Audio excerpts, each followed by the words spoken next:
ഞങ്ങൾ കൊച്ചിയിൽ താമസിക്കാൻ തുടങ്ങിയ ശേഷം ക്രിസ്മസ് സീസൺ വരുമ്പോൾ മുടങ്ങാതെ പോകുന്ന ഒരു സ്ഥലമുണ്ട് കേട്ടോ, നമ്മുടെ ബ്രോഡ്വേയുടെ ഉള്ളില് മേത്തർ ബസാർ. ഇതിനകത്ത് ഒരു രക്ഷയുമില്ല ഗൈസ്. പൊളി എന്ന് പറഞ്ഞു കഴിഞ്ഞാല് സൂപ്പർ ക്രിസ്മസ് വൈബാണ് കേട്ടോ. കുട്ടികൾക്ക് ഭയങ്കര ഇഷ്ടമാണ്. ഇതേ കണ്ടില്ലേ, അടിച്ച് പൊളിച്ചിങ്ങനെ നടക്കുന്നത്. എന്റെ ഓഫീസിനടുത്താണ് കേട്ടോ ഈ ഒരു മേത്തർ ബസാർ വരുന്നത്. ഇതേ കണ്ടില്ലേ, ക്രിസ്മസ് റിലേറ്റഡ് ആയിട്ടുള്ള എല്ലാ സംഭവങ്ങളും, ലേറ്റസ്റ്റ് ആയിട്ടുള്ള അടിപൊളി സാധനങ്ങൾ ഇത് ഇവിടെ ഉണ്ട് കേട്ടോ. ലൈറ്റ്സിന്റെ ഒക്കെ സൂപ്പർ സൂപ്പർ കളക്ഷൻസ് ആണ് ഗൈസ്.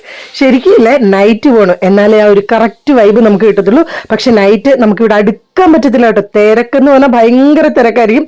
ഈ സാന്റാക്ലോസിനെ കണ്ടിട്ട് അമ്മുക്കുട്ടി ആദ്യം പോയി തോണ്ടി നോക്കി. അമ്മുക്കുട്ടി ആദ്യമായിട്ടാണ് കേട്ടോ അങ്ങനെ അനങ്ങുന്ന ഒരു സാന്റയെ കണ്ടത്. അതിന്റെ എക്സൈറ്റ്മെന്റിലായിരുന്നു കേട്ടോ അമ്മുക്കുട്ടി. അവിടെ ഒരുപാട് വണ്ടികളൊക്കെ വരുന്നുണ്ട് ഗൈസ്. വീഡിയോ എടുക്കാനൊന്നും പറ്റുന്നില്ലായിരുന്നു കേട്ടോ, തിരക്കുണ്ട്. അതിന്റെ ഇടയ്ക്ക് ഇതേ പാർക്കുട്ടിയെ പിടിച്ചു നിർത്തി ഒരു വീഡിയോ എടുത്തിട്ടുണ്ട്, അമ്മുക്കുട്ടിയും പിടിച്ചു നിർത്തി. ബാക്കിയൊക്കെ അടുത്ത വീഡിയോ കാണിക്കുക. അപ്പൊ ഇത്രയുള്ളൂ. ടാറ്റാ.